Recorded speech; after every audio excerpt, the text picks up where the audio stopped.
Muito boa noite a todos. Eu sou André Luiz Rosa, da cidade de Valinhos, estado de São Paulo, e estamos hoje fazendo aqui uma fala especial para os nossos amigos da cabaninha de Antônio de Aquino, da cidade de Itu, neste momento em que nós não podemos estar aí presencialmente em razão da pandemia, mas se Deus quiser, num outro momento, numa outra oportunidade, nós estaremos abraçando todos vocês, todos os nossos amigos aí da cidade de Itu. Já estivemos aí algumas vezes, fomos muito bem acolhidos aí na cabaninha e em breve nós estaremos com vocês, repito, novamente. Na noite de hoje, nesses minutos que nós vamos aqui ficar juntos, nós vamos então falar de Pensamento e Vida. É um livro do benfeitor Emmanuel, através da psicografia de Francisco Cândido Xavier, e este livro nós podemos fazer várias palestras sobre ele, porque ele tem um conteúdo assim muito interessante e ele fala do pensamento e da ação do pensamento sobre a nossa vivência, sobre a nossa vida. E já de início, uma curiosidade. No ano de 1958, Emmanuel, ele transmite através de Chico Xavier, psicograficamente, este livro, Pensamento e Vida.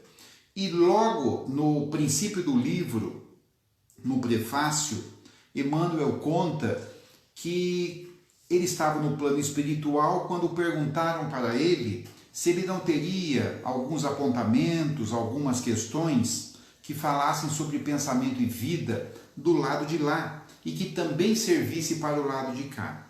E aí então Emmanuel, como é um professor, como é um benfeitor, como é um estudioso do assunto, ele trouxe para nós esse livro Pensamento e Vida, que eu diria que é praticamente uma cópia do livro ou dos textos ou do conteúdo que é utilizado no plano espiritual por Emmanuel, na preparação de espíritos que vão reencarnar, e que ele trouxe para nós em vários tópicos através aqui deste livro Pensamento e Vida.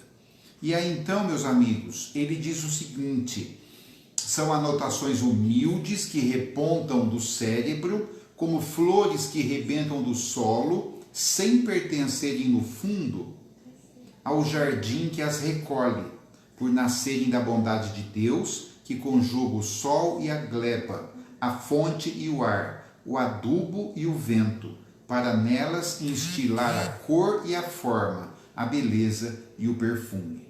Então, eu acho muito bonita essa comparação de Emmanuel com as flores, porque as flores, os vegetais, eles nascem do solo.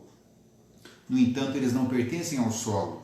Eles não foram criados pelo solo, eles foram criados por Deus. Da mesma maneira, o pensamento que nós produzimos e que nasce da nossa mente, ele não é fruto da nossa mente, ele é fruto de Deus que nos criou, mas com a responsabilidade nossa da manipulação dos fluidos necessários para que a gente possa aqui existir e para que a gente possa aqui viver.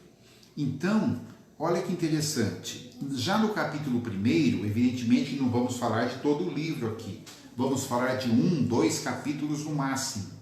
Vamos dar alguns exemplos e vamos também comentar, fazer aqui algumas histórias para vocês. Então, logo no primeiro capítulo, ele diz, Emmanuel, que o espelho da vida, que a mente é o espelho da vida em toda parte.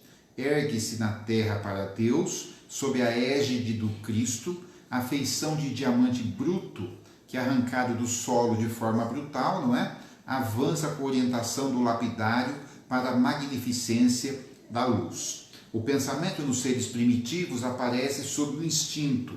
Nas almas mais aperfeiçoadas, elas podem chegar à cocriação. Então, o espírito mais evoluído, ele pode cocriar junto com Deus. Ele pode fazer junto com Deus. Assim determina a justiça divina. E ele diz assim: a emotividade plasma a ideia. Em semelhantes manifestações, alongam-se os fios geradores das causas de que nasceram as circunstâncias, válvulas obliterativas ou alavancas libertadoras da existência. Então, se você perguntar para Emmanuel ou para mesmo André Luiz como ocorre o pensamento, como que o cérebro pensa, provavelmente vai ser muito difícil de explicar, porque pensou está pensado. Mas, para entender essa questão do cérebro, é preciso estudar Allan Kardec em consonância, em conjunto aí, portanto, com André Luiz e com o Espírito Emmanuel, que nos dá a exata forma do pensar. Então, o reflexo mental mora no alicerce da vida. Você pode estar perguntando assim, mas o pensamento, o que tem a ver o pensamento? Pensou, está pensado, não é? Não é bem assim, porque quando nós pensamos, nós produzimos matéria mental. Então, nós produzimos matéria mental positiva, matéria mental negativa. Então, quando você fala bem de alguém, quando você elogia, quando você está gerando matéria mental positiva. Quando você fala mal de alguém, quando xinga, quando maldiz, você está criando uma matéria mental negativa. Você já deve ter algum momento da vida ter dito assim, puxa, acho que tem alguém falando mal de mim, minha orelha está até queimando. E é verdade, quando você fala mal de alguém, você produz uma matéria mental, e essa matéria mental existe, o pensamento existe, ele é denso, ele é quase palpável, evidentemente que numa outra gramatura, num outro tipo de energia, vamos dizer assim, numa outra essência, mas o pensamento ele existe e ele permanece. Vocês devem estar lembrando daquele caso de Chico Xavier, contado pelo autor Ramiro Gama, no livro Lindos Casos de Chico Xavier. E Ramiro Gama conta que Chico Xavier estava indo trabalhar num certo dia, era manhãzinha, ele já estava atrasado por alguma circunstância, quando uma senhora o para no portão. E ela diz, Chico, posso falar com você? E ele então, como ele está atrasado, ele fala, não, agora eu não posso. E continua andando. Quando chega na esquina, quem está lá? Emmanuel. E aí Emmanuel então diz, Chico, espera um pouquinho. Já que você já está atrasado mesmo, dá uma olhada na matéria mental que aquela senhora está emitindo para você. Aí diz que o Chico olha assim, da boca daquela senhora em direção a ele, vem assim uma nuvem escura. E aí o Emmanuel diz, poxa, você já está atrasado mesmo, volta lá, conversa com ela. E aí, vamos ver o que acontece. O Chico volta, já estava mesmo atrasado, conversa ali alguns minutinhos com ela, e ela tinha algum caso para resolver, né, alguma coisa ali. E aí o Chico continua andando de novo, minutos depois, aí Emmanuel diz para ele, agora olha a qualidade do pensamento que ela está te emitindo. E aí o Chico olha e vem vindo uma nuvem sim, mas é uma nuvem mais clara, é uma nuvem como se fosse assim, de um algodão mais clarinho. Então, esse exemplo para nós, ele é muito significativo, porque é assim que acontece o pensamento. Por isso que Emmanuel intitula aqui que o espelho da vida, que a mente é o espelho da vida. Então, quando nós queremos alguma coisa, isto vai começar pelo pensamento. Então você fala, eu acho que eu estou com vontade de fazer alguma coisa. Aí nós já vamos no segundo capítulo, que é o capítulo da vontade. Comparemos a mente humana, espelho vivo da consciência lúcida, a um grande escritório subdividido em departamentos. Então Emmanuel ele diz que o cérebro humano ele é dividido em vários departamentos, e um destes departamentos é o departamento da vontade. A vontade é a gerência esclarecida e vigilante, governando todos os setores da ação mental. Então tudo começa pela vontade, tudo começa pelo querer. Então o que é a vontade? É o querer. A vontade é o determinante para que você comece a fazer alguma coisa. Então, diz aqui Emmanuel de uma maneira muito clara, a eletricidade é energia dinâmica, o magnetismo é energia estática, o pensamento é força eletromagnética. É como se fosse um motor, é o que dá vida, e o motor é aquele que empurra para frente. Então a vontade, contudo, é o impacto determinante. Emmanuel faz uma comparação muito interessante entre a vontade e o desejo. E nós achamos que desejo e vontade é a mesma coisa e não é. Porque o desejar significa que você está com ideia de fazer alguma coisa. Não significa que você está com vontade. Então, quando você deseja algo, você precisa passar pela vontade para que aquela coisa se realize. Vou dar um exemplo muito simples para vocês. Quem mora em casa que tem grama no jardim, então você pode dizer assim, puxa, estou querendo cortar a grama no domingo. Isso é a expressão do desejo.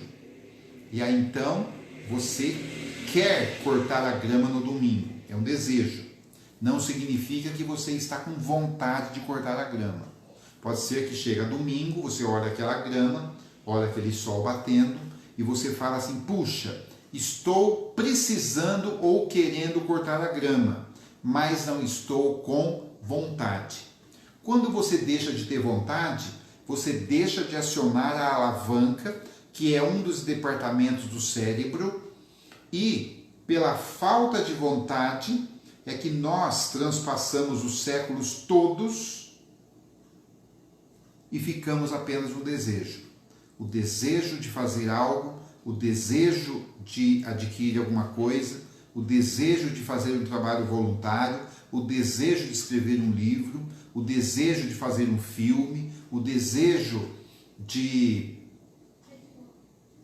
XXX, né? NNN. Você pode ter muitos desejos. Então, Emmanuel traça aqui com muita propriedade a vontade.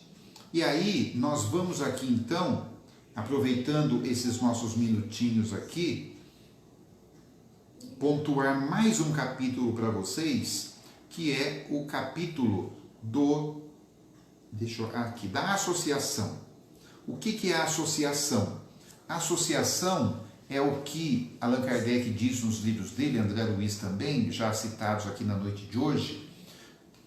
O que acontece? Nesse capítulo da associação, diz Emmanuel o seguinte, se o homem pudesse contemplar com os próprios olhos as correntes de pensamento, reconheceria de pronto que todos vivemos em regime de comunhão, segundo os princípios da afinidade.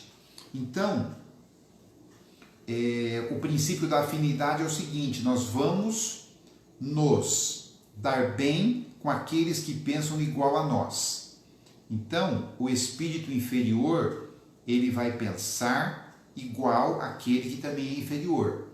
O espírito superior da mesma forma. Aquela pessoa que é negativa, ela vai atrair pessoas negativas perto dela. Aquela pessoa que é teimosa, da mesma forma. Aquela pessoa que é mentirosa, da mesma forma. Quem se dissocia dessas ideias, não consegue ficar perto da pessoa. E a pessoa acaba ficando insuportável. Porque você não se dá bem com aquela pessoa, porque ela pensa muito diferente. Evidentemente que nós não temos obrigação nenhuma de pensar igual a ninguém, mas você vai se associar pelo pensamento, segundo Emmanuel, com espíritos semelhantes.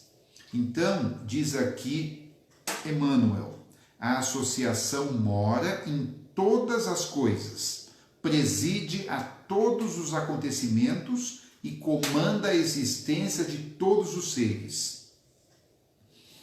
No plano da vida maior, vemos os sóis carregando os mundos da imensidade, em virtude da interação eletromagnética das forças vitais. Assim também na vida comum, a alma entra em ressonância com as correntes mentais em que respiram as almas que se assemelham. Então veja, vamos lá a Nosso Lar. Primeira obra da série A Vida no Mundo Espiritual, de André Luiz Francisco Cândido Xavier. Por que é muito difícil o espírito sair do umbral? Porque ele se associa mentalmente com espíritos afins. Lembra quando André Luiz foi resgatado do umbral? Como é que ele conseguiu sair do umbral? Só depois que ele mudou o pensamento. Só depois que caiu a ficha, ele entrou no arrependimento e ele percebeu que a vida continuava, evidentemente, ele já sabia disso, por constatação própria, não é? Mas ele percebeu que ele não podia continuar daquela forma, porque ele estava sofrendo muito. E ele teve a vontade, o anseio, o querer de mudar de vida. Neste momento, depois que ele chora copiosamente por horas e por dias, e reza finalmente, e percebe que existe um ser superior que comanda tudo, aí ele enxerga Clarencio. Enxergando Clarencio bota ele na maca e o recolhe para Nosso Lar. O que acontece com André Luiz neste momento? Ele sai do circuito fechado de associação mental com criaturas iguais a ele até aquele momento e entra no circuito mental de Clarencio. Tinha outro nível mental. E se vocês lembrarem do livro de André Luiz, Nosso Lar, quando Clarencio vai buscar André Luiz, naquele momento em que ele recolhe André, tem outros espíritos do lado assim. Até aparece no filme Nosso Lar, aqueles espíritos monstruosos ali, né? E Clarencio estende a mão e fala: vamos comigo também. Estou aqui para recolher todo mundo, é como se ele dissesse. E os espíritos ali fazem, né? Que não querem ir, não querem sair daquele nível mental de associação. Então, meus amigos, o pensamento, por isso que Emmanuel associa o pensamento com vida, porque tudo o que nós fazemos na vida é determinado pelo pensamento. Ninguém, por isso que quando a gente vai falar com um amigo, o amigo fala: olha, eu estou querendo fazer tal coisa. O que a gente fala para ele? Fulano, pensa bem, porque depois de feito, você não consegue mais voltar atrás. Dá até para remediar, mas não é igual. Então pensa bem no que você vai fazer. Você já pensou bem? O que é pensar bem? É você, através da sua capacidade intelectual, você produzir um querer antes de tomar a ação. Todas as atitudes mal pensadas resultam no arrependimento. Por quê? Porque você não pensou bem. Então você quebrou esse círculo do pensamento, esse circuito, de uma forma abrupta, e você não viu as consequências. Então aquele querer que você queria, não é? Que você deve fazer com consciência, com razão, você foi de qualquer jeito e aquilo teve alguma consequência. Então, o pensamento é muito interessante, porque aqui na Terra nós não damos muita importância ao pensamento, porque, como eu disse no começo, o pensou está pensado, mas não é bem assim. Diz um amigo nosso, já no plano espiritual, que a maior questão do ser humano é o pensamento no plano espiritual, porque chega do lado de lá, não dá mais para mudar de calçada como nós fazemos aqui na Terra. Porque se você não quer conversar com alguém ou você não quer falar com alguém, você desliga o celular, a pessoa perde o acesso. Você muda de calçada, a pessoa não consegue te encontrar. No plano espiritual, o celular é o pensamento. A calçada é o pensamento. Então você pensou, está falado. No livro, voltando às obras de André Luiz, em muitos momentos, lá em Nosso Lar também, voltando ao Nosso Lar, em muitos momentos o André vai fazer alguma pergunta para Lísias ou para algum outro instrutor que ali está, e o Espírito imediatamente já responde sem ele perguntar. Por quê? Porque ele já captou através do pensamento desse circuito, que é como se fosse ondas de rádio, o pensamento de André Luiz. E é assim que funciona. Quem tinha, sim, uma questão muito interessante com o pensamento era o médium Chico Xavier, porque o Chico até se brincava muito, não é? Que tinha que tomar cuidado para pensar perto do Chico, porque ele já sabia o que você estava pensando. Então precisava tomar muito cuidado. Uma vez, por exemplo, Chico estava num ponto de ônibus, ali para fazer alguma atividade, evidentemente, e ele estava no ponto quietinho quando veio uma senhora e olhou para ele. E olhou para ele de um jeito diferente. E quando as pessoas olham de um jeito diferente, porque elas estão pensando alguma coisa, evidentemente. Que o pensamento ele é dinâmico, a gente vai pensando, pensando, pensando. E aí o Chico olhou para aquela pessoa e leu o pensamento dela. E aí, geralmente, ele não falava nada, mas naquele momento ele se sentia na obrigação de falar alguma coisa, mesmo para que a senhora não que entendesse mal ele, ou pensasse isso ou aquilo dele, ele não se importava, mas que aquela pessoa não entrasse em pensamentos que acabassem prejudicando ela mesma. E aí diz que o Chico olha para ela e ela cumprimenta ele, boa tarde, ele falou boa tarde, ou bom dia, não sei. E ela então tem aquele pensamento e ele disse, olha senhora, não é nada disso que a senhora está pensando. E ela falou, como assim? Eu não estou pensando nada. Está sim. A senhora está me cumprimentando e a senhora percebeu que minha voz não é muito máscula. Então, eu quero dizer para a senhora que eu sou celibatário por opção, não me casei e nunca tive contato com ninguém, nem homem, nem mulher. Então não tem nenhuma razão de ser esse pensamento seu com relação à minha sexualidade. A mulher não sabia onde enfiar a cara. Não, mas eu não pensou. Pensou sim, senhora, me desculpe. Eu estou falando não para que a senhora não pense mal de mim, mas para que a senhora não seja pega por pensamentos negativos e que vai prejudicar a senhora mesma. Olha o que é pensar perto de Chico Xavier. De outra feita, Chico estava numa reunião lá no Grupo Espírita da Prece e já eram lá 3, 4 horas da manhã e ele psicografava sem parar. E tinha lá um companheiro que estava do lado dele virando as folhas para que ele psicografasse. E como já era 3 horas da manhã, esse companheiro estava com muita fome. E ele não tinha jantado, alguma coisa assim. E esse companheiro pensou, puxa vida, hoje é sábado e eu não jantei. E quando a gente foi embora daqui do centro, eu não vou achar nenhuma barraquinha de cachorro-quente aberta. E aí o Chico ali psicografando, não falou nada, evidentemente estava psicografando. Quando terminou a psicografia, o Chico lia as mensagens em voz alta para as mães. Pegou o microfone, começou a ler aquela mensagem, já veio uma mãezinha chorando e falou, Chico, muito obrigado, que meu filho desencarnou, eu estou desesperada. Então eu vim aqui e recebi essa mensagem, agora eu sei que ele está bem. E chorou muito. Aí o Chico cutucou o companheiro por baixo da mesa e disse para ele, meu amigo, melhor que um cachorro quente, você não acha? E ele não sabia também como é que fazia, porque o Chico ele lia o pensamento. Na verdade, como é que ele lia o pensamento? Ele entrava nessa psicosfera, neste magnetismo que é a nossa mente, porque quando eu estou falando aqui, eu estou produzindo matéria mental, e este é o mecanismo da prece, este é o mecanismo do passe, este é o mecanismo da vibração.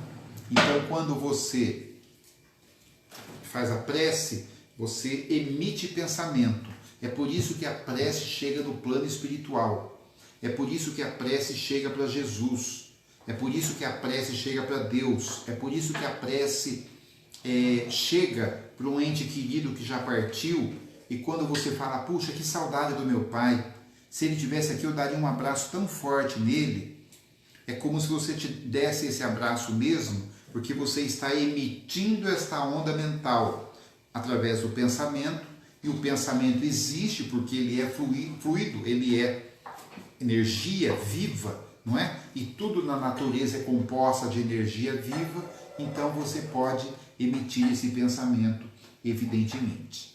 E assim nos diz Emmanuel no livro Pensamento e Vida. E eu convido vocês a ler este livro, né, a estudar este livro. Ele tem aí nas livrarias, tem aí nas bibliotecas das casas espíritas, tem também em PDF pela internet, Pensamento e Vida, de Emmanuel. E assim nós vamos chegando ao final da nossa fala, uma fala curta, para ser inserida na reunião de vocês, aí na cabaninha de Antônio de Aquino, de Itu. E eu gostaria de encerrar com vocês, gente, com um poema onde nós podemos falar aqui através do espírito Alta de Souza.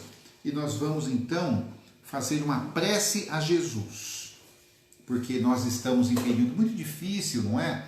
Onde nós temos muito desencarne.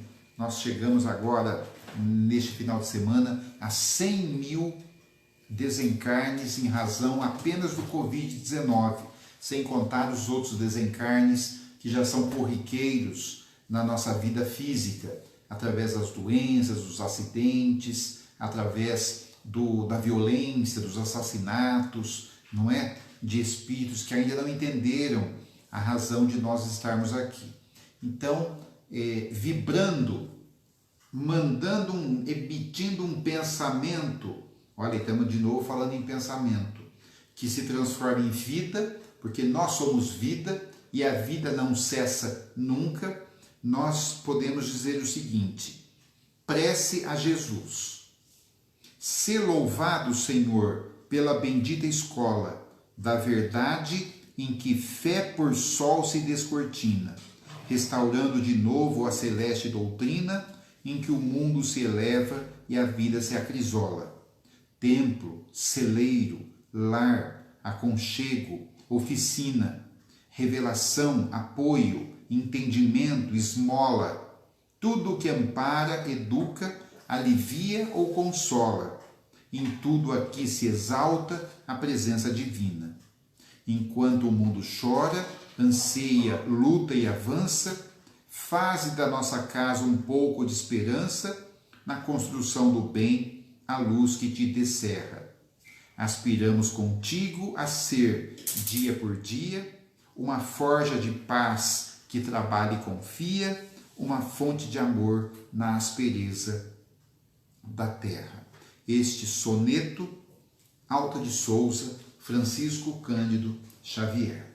Meus amigos da cabaninha de Itu, aqueles que vão assistir esse vídeo posteriormente, nós agradecemos imensamente o convite, com a certeza de que logo em breve nós estaremos com vocês, porque nada substitui a presença física, porque nós ainda precisamos dessa energia, razão pela qual nós ainda estamos aqui reencarnados. Então, até uma breve visita a vocês, e por enquanto nós ficamos por aqui, nesses 30 minutos na sua companhia, agradecemos profundamente. Jesus abençoe a todos, até a próxima oportunidade. Muito obrigado.